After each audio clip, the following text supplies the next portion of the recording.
What's going on, Zero G family? Hope all is well. Listen, today I want to start it off with a simple question, and that is, how do you view God? Oftentimes, what I observe is that people will say that they are Christian.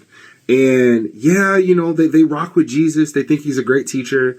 But they don't necessarily get to the point where Christ is both Lord and Savior over their life. Instead, they will view God as just a therapist, a genie in a bottle, a being out there in the cosmos that is there to just serve them whenever they call upon him. This creates a self-reliance, not necessarily a dependency on God to provide for you, but a mindset of, I can do it all by myself, and when I feel bad, I can just pray and God will make me feel better.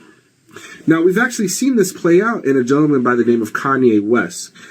Some years ago, Kanye came out, gave his life to Christ, and it was a very beautiful thing. But very, very quickly, he was elevated onto platforms and stages that arguably he should not have been on so quickly. Unfortunately, Kanye was under a teaching known as the name it, claim it theology.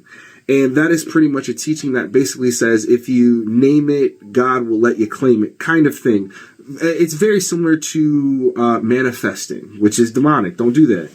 So what ends up happening is that Kanye experienced some trials and tribulation.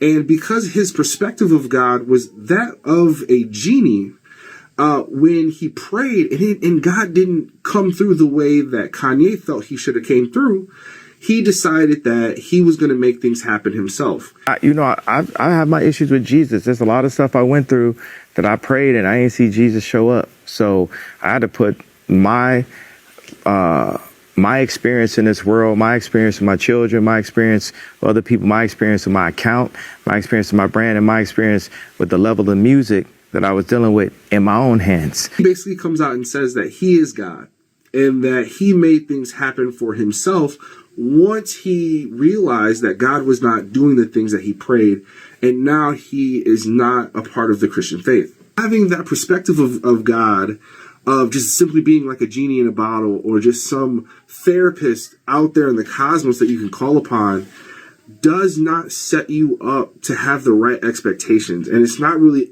any kind of biblical expectation to have of God. Now, oftentimes, individuals have that exact same perspective. They merely take on the appearance of a Christian. They have this Christian aesthetic that we've talked about in prior videos.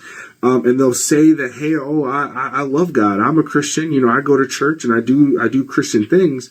But the moment they face trials and tribulations, that is when they're tested in their faith. And oftentimes they find that their faith just is not where they thought it was, and they fall away and they abandon God because they feel like, well, what good is God to me? And it is a very sad thing to see. So ask yourself the question in the beginning, how do you view God? Is God just some kind of genie in a bottle, some kind of therapist? Let me know in the comments below, but you guys have a wonderful rest of your week. See you next video.